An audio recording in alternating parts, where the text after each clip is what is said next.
Entonces, vamos a hablar acerca de un tema interesante y es el enfoque de los pacientes con lesiones líticas en el servicio de urgencias. Entonces, vamos a ambientar un poquito el tema con dos casos clínicos.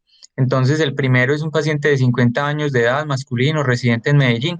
Listo, entonces es un paciente que consulta por un cuadro clínico de 8 semanas, que inició con dolor dorsal axial, inicialmente con parestesias intermitentes en miembros inferiores y dolor costal izquierdo. El cuadro progresó rápidamente eh, hace una semana y se asoció a dolor intenso en región dorsal al intentar pararse e imposibilidad para la marcha. Refiere constipación, hipoestesia en miembros inferiores, tenesmo vesical y pérdida de 10 kilogramos de peso. Hay algo importante para resaltar, sobre todo a los residentes, y es que cuando uno tiene un paciente con una sospecha o con un cáncer en columna, siempre hay que recordar que el cáncer nos va a dar dos tipos de dolor. Un tipo de dolor que es un dolor mecánico, que es propio por el compromiso de las estructuras vertebrales, ya sea de los elementos anteriores o posteriores, y un dolor que es un dolor de carácter biológico que todos los pacientes con cáncer lo van a tener, y es ese dolor que se presenta sobre todo en la noche o se presenta en la madrugada y que se da por la alteración o disminución de la acción de los esteroides endógenos sobre esa enfermedad tumoral. Y eso va a ser muy importante para definir aquellos pacientes que van a requerir una estabilización, porque entonces, como les digo, todos los pacientes con cáncer van a tener dolor, pero aquellos que tienen dolor mecánico son ellos que se van a inclinar hacia la necesidad de estabilización espinal. Al examen físico, este paciente pues tenía una fuerza normal en miembros superiores, tenía ausencia de reflejos musculocutáneos a nivel abdominal, y estaba hiperrefléxico y con clonus y Babinski en miembros inferiores. La fuerza en miembros inferiores estaba disminuida con una fuerza de 2. El paciente se encontraba con sonda vesical, una hipoestesia generalizada desde T8 y un TAC de tórax y abdomen negativos para lesiones primarias. Recordemos que la ausencia de reflejos cutáneos abdominales se asocia con la presencia de mielopatía a nivel cervical, cervicodorsal o dorsal, ¿cierto? Entonces, se le hicieron imágenes a este paciente. En esta imagen inicial, eh, que en realidad es un ataque de tórax-abdomen, aquí vemos la ventana ósea, donde se puede apreciar lesión lítica que compromete el cuerpo principalmente de T6.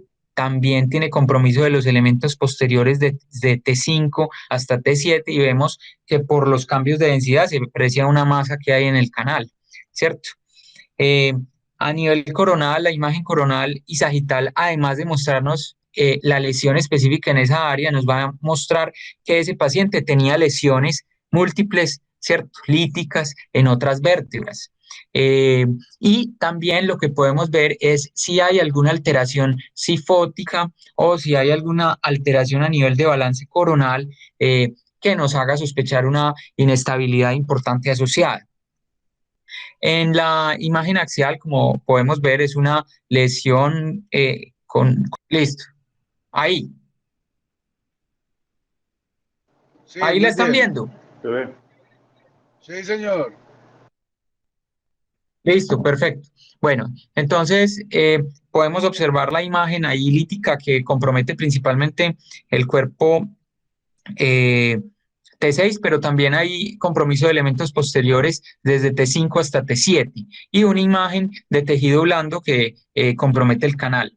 Como veníamos indicando, se pueden observar lesiones líticas en muchas otras vértebras, ¿cierto? Y vemos cómo no hay una angulación cifótica pronunciada ni tampoco una alteración en el balance coronal en la imagen de la tomografía. En la axial vemos que es una masa de tejido blando que se extiende desde la región costal adyacente a la pleura y que probablemente lo infiltra, ¿cierto?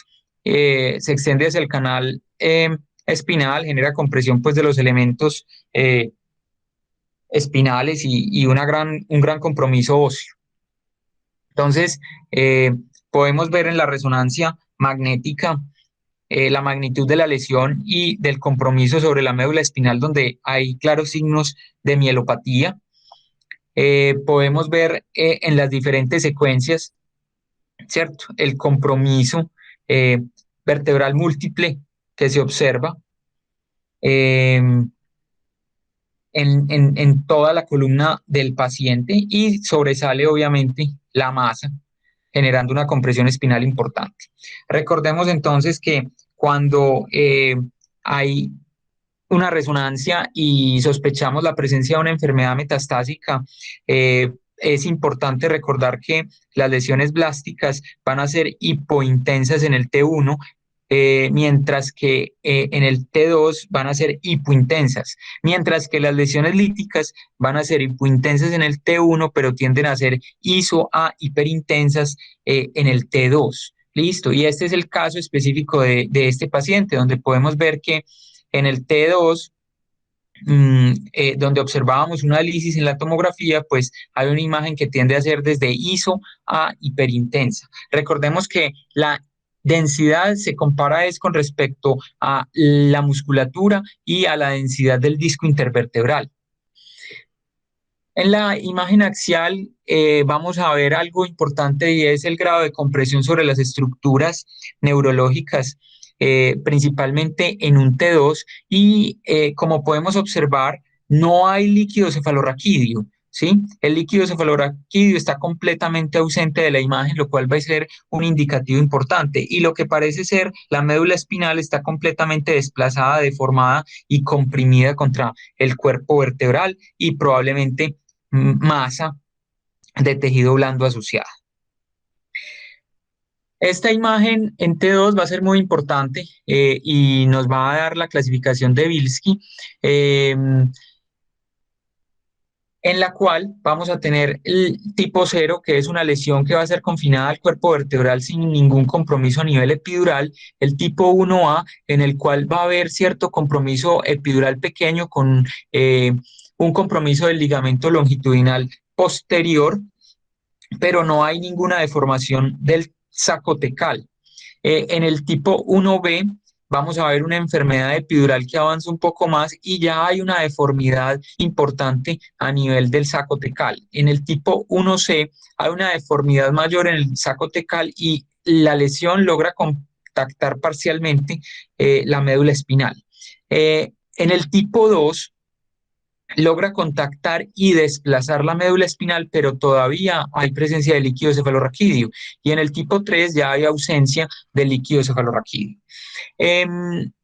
Esto va a ser importante porque nos va a dividir las lesiones óseas metastásicas en 2 grados: en bajo grado, según el compromiso epidural, o en alto grado. El alto grado van a ser las lesiones 2 y 3. ¿Y esto para qué es importante? Esto va a ser importante para definir lo que han llamado el NOMS. Hay diferentes algoritmos para uno realizar el enfoque de estos pacientes, pero digamos que el que más se ha estudiado recientemente es el NOMS, y por sus siglas tiene en cuenta el aspecto neurológico del paciente, y para determinar el aspecto neurológico del paciente determinamos la escala de Bilski, y según esto determinamos alto grado o bajo grado. Los pacientes que tienen algún tipo de compromiso neurológico tienen o un grado 2 o un grado 3 en general. Y también hablan de un componente oncológico para determinar la radiosensibilidad, o si es un tumor o lesión radioresistente, y si ha sido irradiado previamente. Pues en este caso no desconocemos el origen del paciente, de la lesión del paciente, pero teniendo un TAC de tórax y abdomen simple y contrastado negativo, podríamos sospechar que este paciente podría tener algo de origen hematológico. Y alguien podría decir que muy probablemente se trate de algo muy radiosensible, y que pues se podría biopsiar, esperar y darle radioterapia, por la buena respuesta que en general tienen estas patologías a la terapia, a la radioterapia. Ahora, tenemos que considerar el aspecto mecánico, que era de lo que les estaba hablando.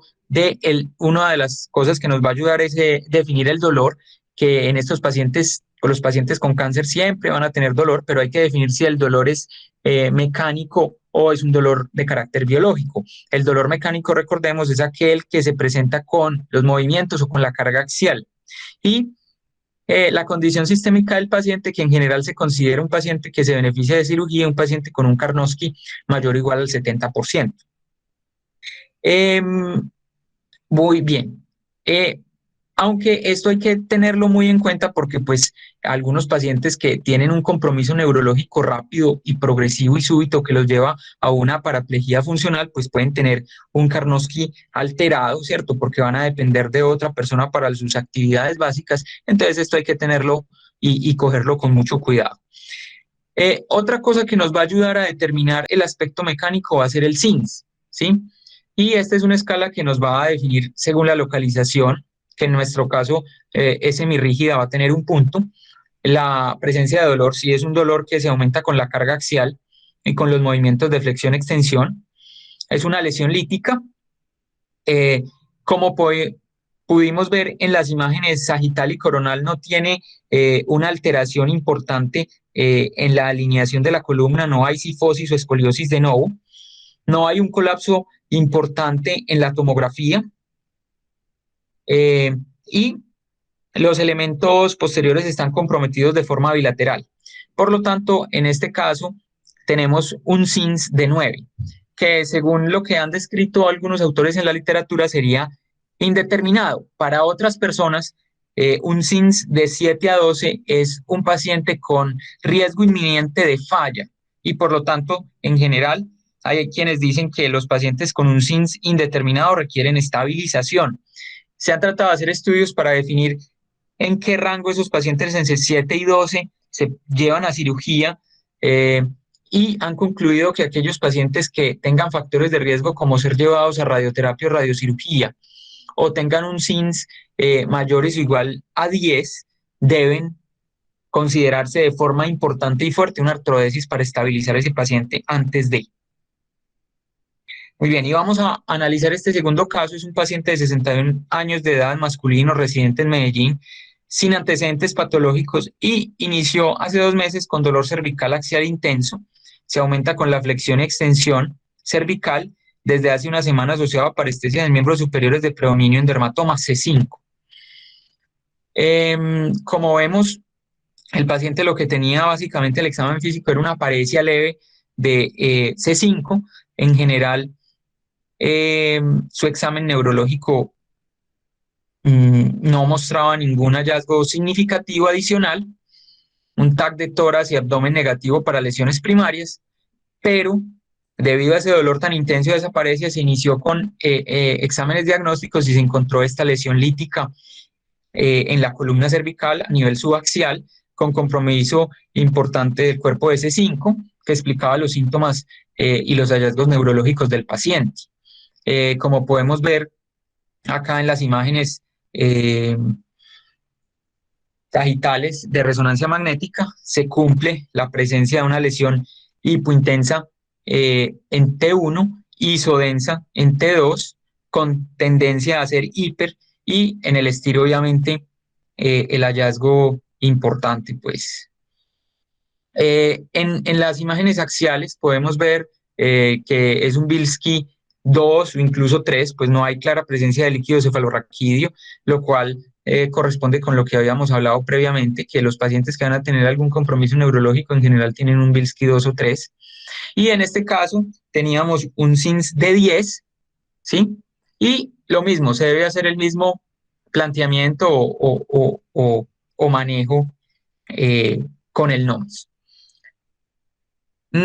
Muy bien, vamos a ver por qué les traje estos dos casos, porque los dos casos se presentaron al servicio de urgencias como lesiones líticas en columna sin ningún antecedente patológico de enfermedad oncológica previa en los pacientes. Entonces me pareció muy interesante asociar estos casos con este artículo que el título dice mieloma múltiple vertebral con fractura patológica.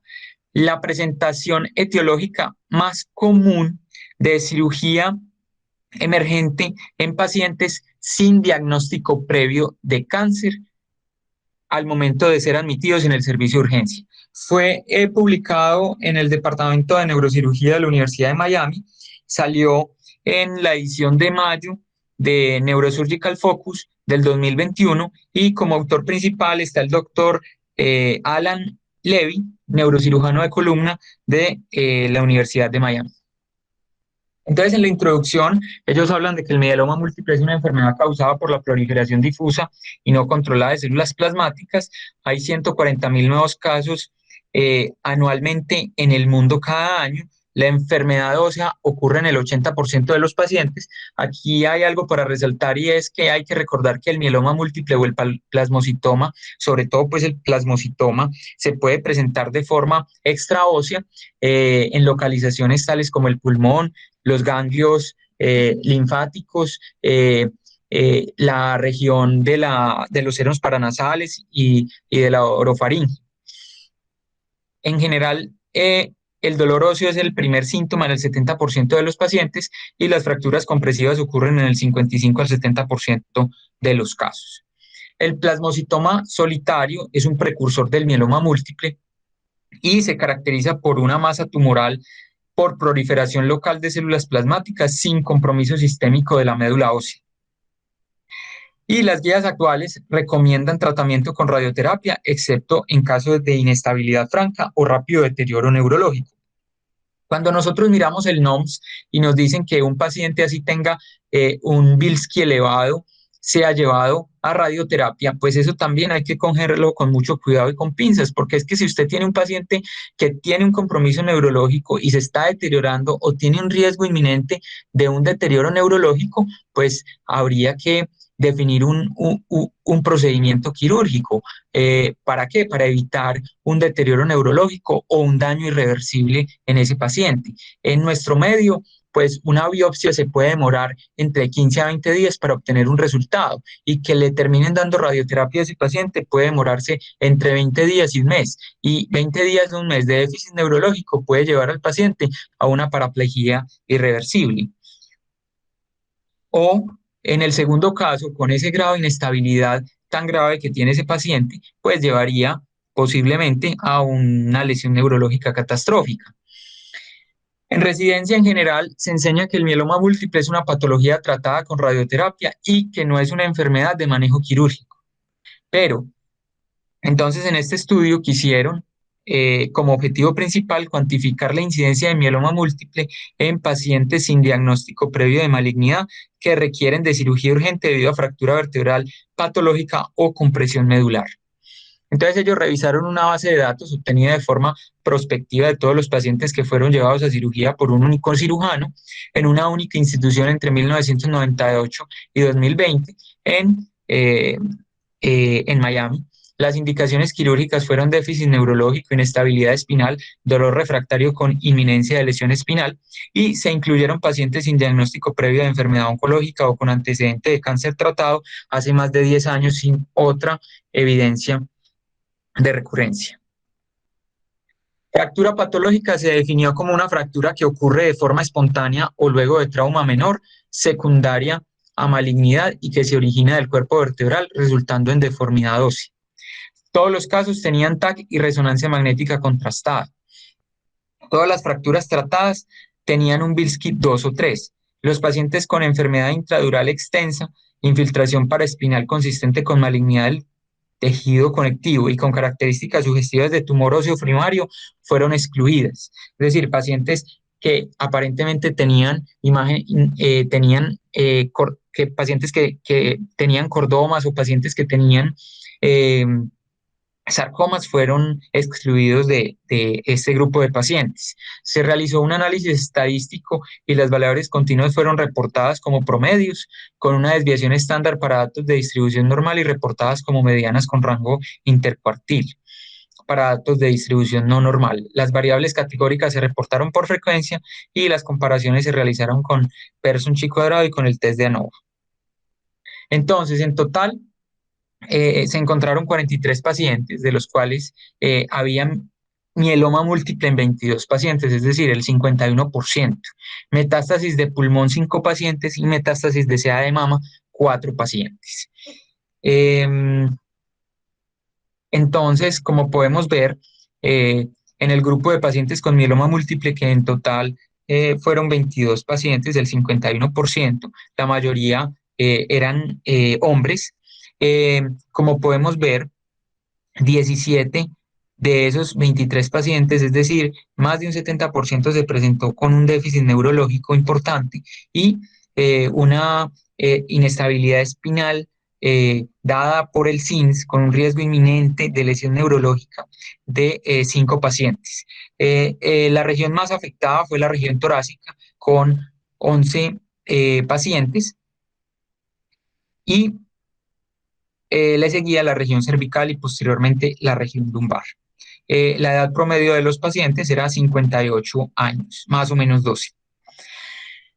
Entonces, en la discusión ellos plantean que la cirugía se considera en pacientes con compresión neurológica e inestabilidad significativa. Sin embargo, que el mieloma múltiple usualmente se considera una enfermedad no quirúrgica debido a que las estrategias de manejo incluyen una combinación de trasplante autólogo de células madre, radiación y quimioterapia, pero los pacientes con mieloma múltiple no diagnosticado previamente que se presentan a los servicios de urgencias tienden a tener un score de Bilski elevado que requiere cirugía.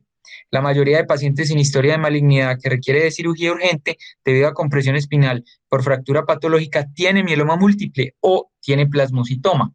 Algo importante también es que eh, incluso en las guías de manejo de mieloma múltiple de la Sociedad Europea de Radioterapia y Radiocirugía indican que preferiblemente todo paciente con mieloma múltiple o con alta sospecha de mieloma múltiple con un déficit neurológico debe ser llevado a cirugía, ¿sí? Eh, ¿Por qué? Porque muchas veces, por ejemplo, si se trata de un mieloma múltiple, ellos tratan de ahorrar en algunas ocasiones la radiación para iniciar primero con las nuevas quimioterapias que se han desarrollado y tratan de dejar la radiación como algo más paliativo para dolor en etapas siguientes, en escalones más elevados. Es decir, el primer escalón, por ejemplo, en mieloma múltiple es eh, la quimioterapia. Y en un plasmocitoma importante con compresión neurológica o con algún déficit neurológico o con signos de inestabilidad espinal, el manejo inicial es la cirugía para luego realizar una radioterapia y controlar el paciente en el tiempo. ¿Listo? Incluso en esta misma edición de Neurosurgical Focus se eh, realizó esta discusión entre el doctor Bilski y el doctor Barcialay, que son del departamento del Sloan Kettering en Nueva York, y pues sabemos que ellos son unos abanderados de la radiocirugía.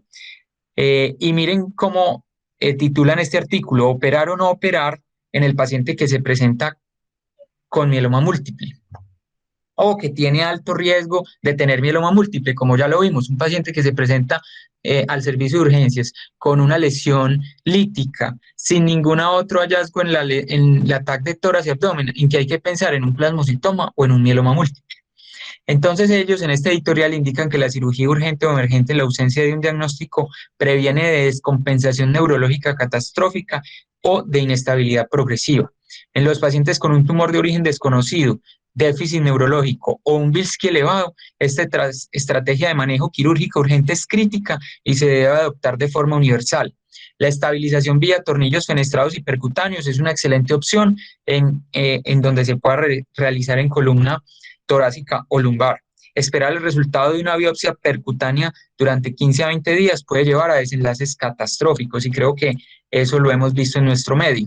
En el caso de un paciente sin diagnóstico conocido, con un Bilski alto y una fractura inestable, se debe presumir como si se tratara de un paciente con radioresistencia y debe ser llevado de forma urgente o emergente al quirófano. La cirugía aumenta la probabilidad de mejoría en la función neurológica sin importar la radiosensibilidad del tumor y favorece la estabilización. Algunos cirujanos prefieren biopsiar todas las lesiones tumorales antes de tomar una conducta, como por ejemplo para esclarecer casos en los cuales sea mieloma múltiple y cordoma. Pero digamos que en un caso que usted tenga un paciente con un déficit neurológico o con una inestabilidad franca, con un riesgo inminente de lesión neurológica, y usted piensa que es un cordoma y ese cordoma se encuentra en la región cervical o dorsal y ese paciente tiene un déficit neurológico, es porque tiene un Bilski 2 y 3. Y si tiene un cordoma, probablemente ese paciente igual no se va a poder llevar una espondilectomía y cirugía en bloque, porque si tiene un Bilski 2 o 3, pues ya está generando una compresión dural y desplaza la médula espinal. Por lo tanto, realizar ahí una cirugía con bordes sería llevar al paciente a un déficit neurológico. Por lo tanto, ellos interrogan esta conducta en pacientes que se presentan de forma emergente o de forma urgente o emergente con un déficit neurológico establecido o con una inestabilidad importante, con un SINS elevado, eh, usualmente mayor o igual a 10. Entonces, les pongo acá lo que literalmente ponen en el artículo, incluso si el tumor es mieloma múltiple o en su defecto cordoma, el cirujano está en la obligación de de sacar ese paciente del problema y luego darle pues radiación o quimioterapia. En principio, demorar una cirugía para establecer un diagnóstico de radiosensibilidad o definir si un paciente requiere de un tumor en bloque puede generar una alteración irreversible de la función neurológica y no impactará en el control local tumoral. La cirugía urgente o emergente es la opción en este grupo poblacional. Este es el resultado de los casos, ¿cierto? En el primer caso lo que se realizó fue una cirugía de descompresión espinal, se realizó una laminectomía extensa, se resecó la masa de tejido blando, como podemos ver este es el resultado, eh, y se realizó una artrodesis larga, teniendo en cuenta que ese paciente tenía compromiso óseo múltiple, muy sugestivo de un mieloma múltiple. Se tomaron las biopsias y el resultado fue que fue una neoplasia de células plasmáticas compatible con plasmocitoma, pero recordemos que todos estos pacientes van a ser enfocados por el hematólogo con una biopsia de médula ósea y probablemente salió pues que tenía el mieloma múltiple en la biopsia de médula ósea y obviamente por el compromiso poliostótico previo que el paciente tenía. En el caso número 2, este fue la resolución del caso. Este incluso lo hicimos con Felipe. Fue un paciente del segundo caso con mucho dolor axial y una paresia del miembro superior. Tenía afectada C5. Le hicimos esta corpectomía y en el resultado, incluso cuando lo estábamos operando, de pronto había alguna sospecha de cordoma.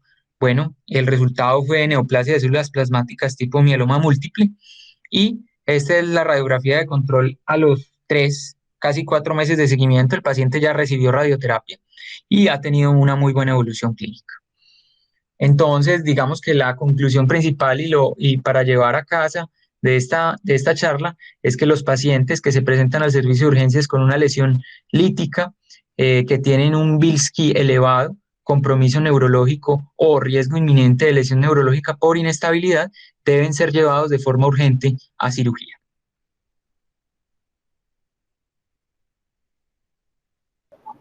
Bueno, Esteban, yo te hago una pregunta. En estos casos, por ejemplo, en el caso 1, yo hubiera sido muy renuente a operar el paciente por ese compromiso tan difuso de toda la columna. Yo entiendo que hay que descomprimirlo, pero ¿cuál es la estrategia para que los tornillos no se aflojen? Porque es que todas las Bueno, vértebras están afectadas. sí, en este caso, digamos que por eso optamos por realizar una instrumentación larga, ¿cierto?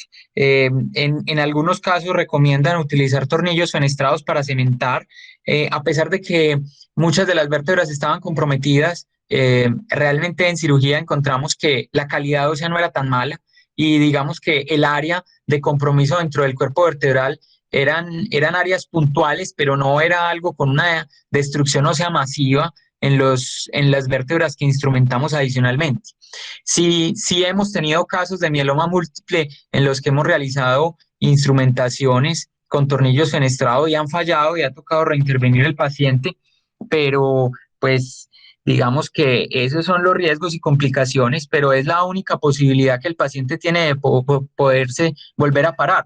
Este es un paciente que lo tenía, que estaba en urgencias y se deterioró. Cuando ingresó tenía una fuerza de 3. Cuando yo lo vi después tenía una fuerza de 2 y fue que le programamos la cirugía emergente, urgente, y decidimos pues instrumentarlo.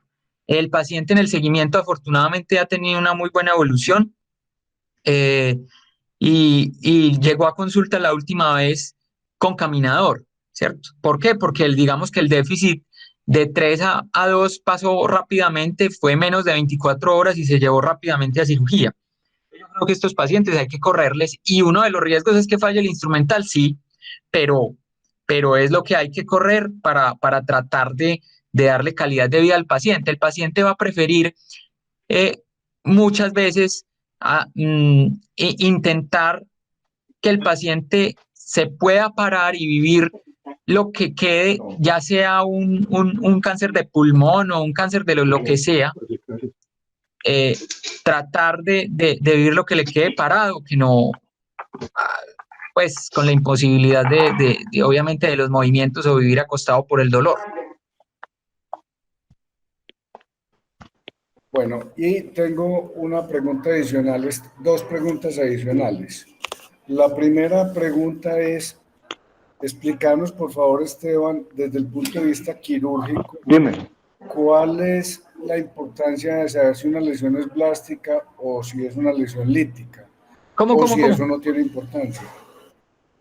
¿Cuál es la importancia desde el punto de vista quirúrgico de uno saber de antemano si la lesión es blástica o si la lesión es lítica o si eso no tiene importancia?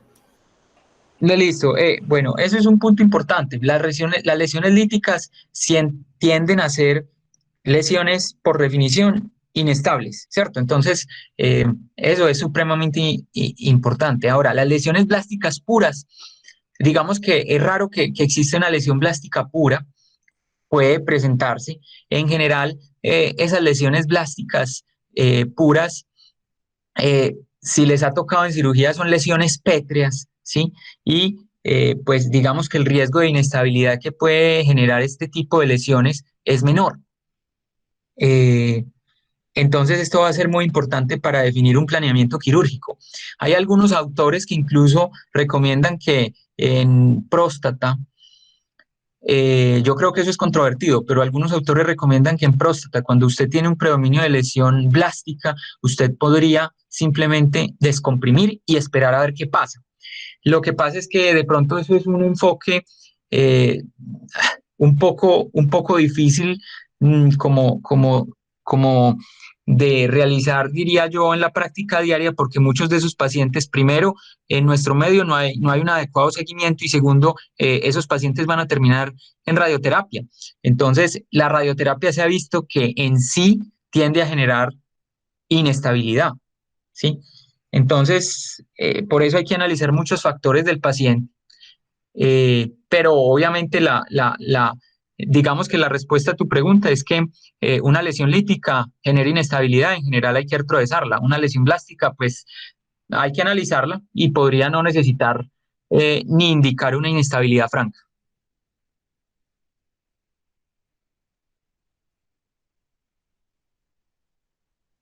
Perdón, y mi última pregunta, Esteban, en caso de lesiones líticas, por ejemplo, en estas que pusiste de mieloma múltiple, en caso que haya que hacer corpectomía, son lesiones muy sangrantes, con un hueso de muy mala calidad en la vértebra superior e inferior.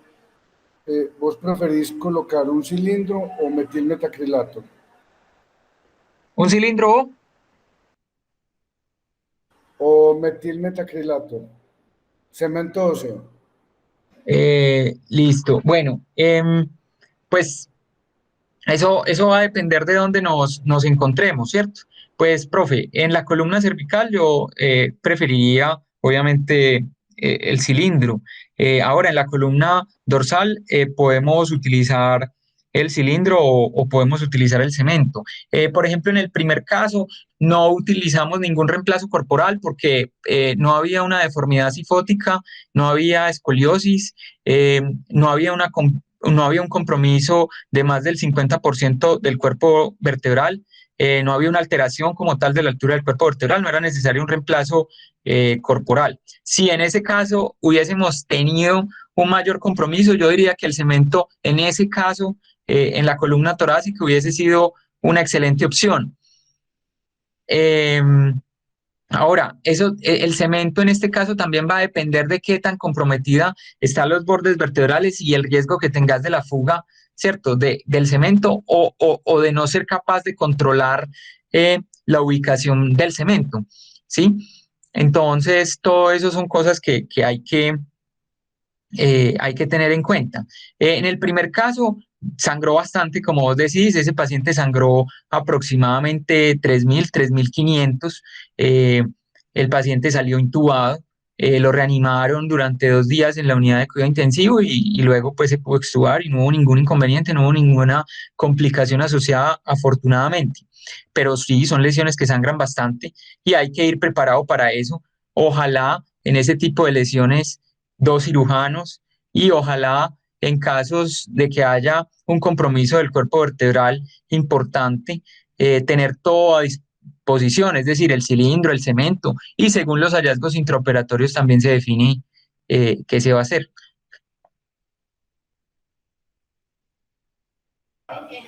Doctor Javi, adelante. Bueno, no, yo no sé si Esteban esté calumniando a quien es el autor del artículo, porque dice que son defensores de la radiocirugía y finalmente terminan diciendo que radiocirugía no, que de todas maneras, si bien ligero, hacer la cirugía, porque, y en eso sí, ya yo critico en la exposición, antes de que dijera las razones de ellos, estaba la razón tuya. Es decir, es que una biopsia se demora 15 días. Primero lo dijo Esteban en la exposición y después citó a los autores. A mí me impresiona, primero, cuando uno tiene interés en que le den una biopsia rápido, lo que uno hace o lo que yo hacía era ir donde el patólogo y decirle necesitamos este resultado rápido para las biopsias cerebrales. Y lograba que se demoraran 1 o 2 días. No sé si es que en Estados Unidos también se estarán empeorando. Y lo otro es que me llama la atención que Ignacio haga preguntas tan difíciles y mientras Esteban respondía se reía porque ¿cómo así? ¿Vas a utilizar cemento o vas a utilizar otra prótesis? Y el otro, ¿con qué experiencia iba a recomendar lo uno o lo otro? Claro que defendió muy bien su argumentación eh, con el conocimiento que tenía. Y quiero hacer otra anotación diferente o aparte de esto. Es que mañana yo voy a presentar algo que para mí ha sido muy interesante y es cuál es la historia mía de la cirugía estereotáctica. Eso lo voy a hacer en el simposio que en la Universidad Javeriana, pero me gustaría que me acompañaran algunos. Claro que sí, doctor. Ahora mandamos el link. No, y sabe que son unas preguntas demasiado fáciles para el doctor Quiseno. Quiseno, finalmente, yo sé que usted es un experto en escalas, en tablas y en todo esto del conocimiento biomecánico, pero hay una parte que no está explicada en ninguna parte y es la, digamos, lo subjetivo. Cuando uno ve un paciente muy flaco, muy aporreadito, ¿hasta qué punto vale la pena evitar que se quede parapléjico? Vos que, o sea, si la sobrevida es de cuántos meses, vos considerás que debes tratar de evitarle la paraplegia, porque uno muchas veces trata de mejorar un estado neurológico de una fuerza de 3, hace una descompresión muy buena, pero por alguna razón vascular o yo no sé, alguna razón que tenga la médula, esos pacientes no mejoran, entonces los sometemos a unas cirugías muy grandes, una sobrevida muy corta y uno ve que el beneficio no es tan grande. Esa es la gran duda mía, que yo creo que en las escalas falta ese toque de, pues podríamos llamarlo de experiencia, pero yo no sabría decir si es experiencia porque ya los viejos nos apegamos a lo que hacíamos antes y también cometemos los errores por no ir en la vanguardia. Entonces, esa sí es una pregunta difícil. ¿Cuándo no escoger Profe, un paciente? yo creo que, Adelante. yo creo que la cirugía en metástasis o en este caso, pues en mieloma múltiple, digamos que el tipo de cirugía desde el concepto teórico va a ser calificada como una eh, cirugía de carácter paliativo. Primero. Segundo, eh, yo creo que hay que operar un paciente y pues esto lo digo desde la inexperiencia, pero de pronto, luego de haber revisado a varios autores reconocidos en el tema, hay que operar un paciente si tiene más de 3 meses de sobrevida, más de 3 meses, ¿sí? Hay que operarlo. Eh, ¿Y cómo saber efectivamente si un paciente tiene más de 3 meses de sobrevida? Ya está establecido que ni la escala de Tomita, ni Tokuhashi, ni incluso Tokuhashi revisada, que es del 2016 o 2017, ni ninguna de esas otras escalas sirve. O sea, usted no puede eh, clasificar un paciente según ese tipo de escalas. ¿Por qué? Porque cuando han comparado la sobrevida de los pacientes con respecto a esas escalas, todos los pacientes hoy en día, en el 2021, y pues los estudios más recientes que son del 2020-2021, demuestran que los pacientes viven más de lo que dicen las escalas. Entonces, la escala que hoy en día, digamos, más se correlaciona con la sobrevida de los pacientes es el normograma de SORG. Y ese te incluye algo importante, que es el estado nutricional del paciente, la albúmina. Yo creo que eso es algo a considerar y es importante. Un paciente que tenga menos de 3, menos de 3,5, pues entra a sopesar riesgo-beneficio y obviamente a definir según el normograma qué tanto de sobrevida tiene el paciente. Y lo ideal sería tener un grupo multidisciplinario con un oncólogo que también te diga, ve, yo creo que este paciente te va a vivir más de 3 meses, ¿cierto? Eso sería lo ideal. Es difícil en nuestro medio, pero pues deberíamos apuntar a eso.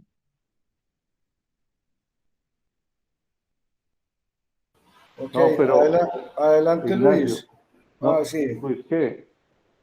Luis Carlos, o Buenos días. Luis. Bueno, mire, mi opinión es lo siguiente, ya Luis, realmente la oncología ha avanzado mucho, tanto en el tratamiento, o sea, los tratamientos coadyuvantes, tanto en radioterapia como en quimioterapia. Cuando yo estaba de residente, uno hacía el diagnóstico de melanoma y el paciente al mes, 2 meses ya estaba muerto.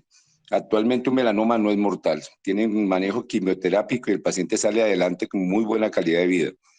En cuanto a columna, los dos casos que se presentaron eran casos únicos, no había lesiones previas, no se conocía nada. Entonces, yo estoy de acuerdo totalmente en el procedimiento quirúrgico. Nosotros somos coadyuvantes en el manejo de este tipo de pacientes. O sea, debemos pensar, no podemos estar pensando que el paciente se va a morir rápido, que tiene muchas lesiones. No, si yo encuentro un paciente con lesiones cerebrales múltiples, además de las espinales, realmente no considero que sea adecuada una cirugía. El paciente dejarlo morir mejor tranquilo. Pero un paciente que viene normal, que no tiene otras lesiones, solamente las espinales, y una de ellas le está provocando una lesión compresiva, sea radicular o sea medular, tiene indicación quirúrgica casi que de un 100%. Para eso están los grupos, por lo menos en la clínica León 13 nosotros contamos con los oncólogos, están a la mano, está el paciente, el especialista que corresponde al tumor primario, si lo conocemos, en este caso un hematólogo, que pueda dar su opinión. pero en general ellos nos van a solicitar, hagan lo que a ustedes les corresponde y nosotros seguimos con lo nuestro.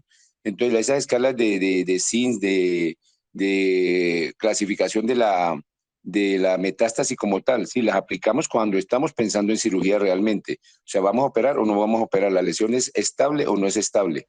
Si es estable, la dejamos quietecita y la vigilamos y estamos pendientes a que el paciente haga algún déficit, inmediatamente intervenimos durante el manejo quimio o radioterápico que le estén haciendo.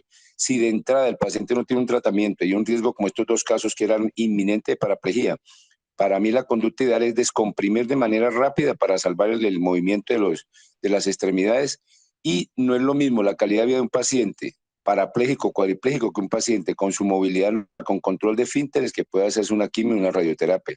Entonces, realmente yo pienso que la mentalidad de nosotros debe cambiar mucho a favor del paciente oncológico, hacer la cirugía que sea necesaria. Yo sí soy amigo de las cirugías mínimas, o sea, lo que más me sirva y menos morbilidad le lleva al paciente. Es una realidad que si el paciente está en un estado nutricional pobre, está llevadito, pues no podemos hacer nada. Pero un paciente en buen estado, que viene normal, que viene solamente con un dolor del tórax, un dolor lumbar y no se sabía qué, y termina con una lesión de esta, se merece un manejo quirúrgico, el mínimamente invasivo que podamos hacer, descomprimir, estabilizar. Uso de cilindros, uso de cemento, todo tipo de aditamento que podemos utilizar, considero que se debe utilizar. Hemos tenido varios casos en que hacemos simplemente una laminectomía descompresiva, dejamos libre las raíces nerviosas, dejamos libre la médula y hacemos una vertebroplastia, o sea, le ponemos cemento al paciente para fortalecer la parte anterior y ponemos unos tornillos percutáneos con los cuales logramos estabilizar en forma temprana y logramos que el paciente llegue a manejo oncológico y posteriormente lo seguimos. Si no llega a fallar la instrumentación, que no hemos tenido casos frecuentes, volvemos a reintervenir y modificamos, siempre pensando que el paciente va a tener una sobrevida mayor de la que pudiera decirse teóricamente.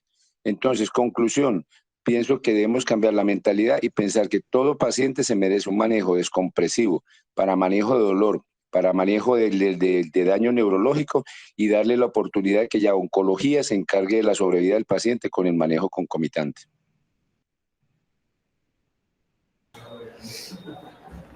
Bueno, yo no tengo más preguntas. Si alguien tiene algún comentario, Esteban, qué buena charla, hombre. Ignacio, No, belleza. Chido, adelante. no, yo estoy de acuerdo con lo que estás pensando en oposición a lo que dice el doctor Serrano. Pensar optimistamente que va a vivir mucho un paciente que tiene una metástasis, ya estamos mal. El paciente necesita el tratamiento de la metástasis, uno, y dos, el tratamiento de la lesión cervical. Seguramente Ignacio ha visto que los pacientes, y que algunas, no sé cuántas veces se habrá dado cuenta, que el tratamiento no se justificó, no mejoró la sobrevida. El doctor Serrano sí encuentra que estarán viviendo más, pero si se dejan para que los sigan los oncólogos, se pierden y simplemente se supone que les fue muy bien.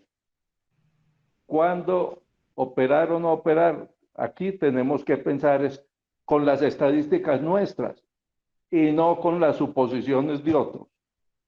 Y digo con las suposiciones porque, es decir, las estadísticas de otra parte dicen los pronósticos son malos, pero decimos no, pero esperemos que les vaya mejor. Entonces, a mí me parece que tenemos que ser más racionales y no pensar optimistamente, sino saber qué es lo que está pasando.